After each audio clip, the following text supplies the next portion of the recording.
Михаил Лепилин. Аслан, скажи, кто будет платить пенсии, пособия, зарплаты бюджетникам, когда вы отделитесь от России? Ну, во-первых, мы отделимся от России. Давайте правильно формулировать. Мы оккупированы. Когда мы деоккупируемся, да, когда вы уберете своих этих головорезов с нашей территории, то, конечно же, наше правительство будет платить. Но учитывайте тот факт, что люди на сегодняшний день и в оккупированной, и в советское время работали на Советский Союз и на Россию на сегодняшний день работают.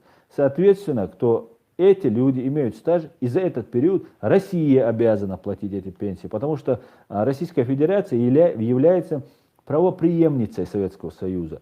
И, например, мои родители, там, дедушки, бабушки, они имеют право на пенсию, и там есть ветераны, там. А так как Россия взяла на себя все обязательства, она, конечно, будет платить. Но и мы, конечно, будем платить. Конечно, без вопросов. Мы будем платить. У нас будут супер условия, да, мы разработаем супер. Просто надо нас оставить в покое. Дайте нам вздохнуть. У нас не будет минимальный уровень коррупции будет, и мы будем жить отлично. В Ичкерии есть нефть, спрашивает Кит Муркит. Да, есть, но у нас самая большая нефть — это наши мозги. Мы очень конкурентоспособная нация. У нас огромный потенциал.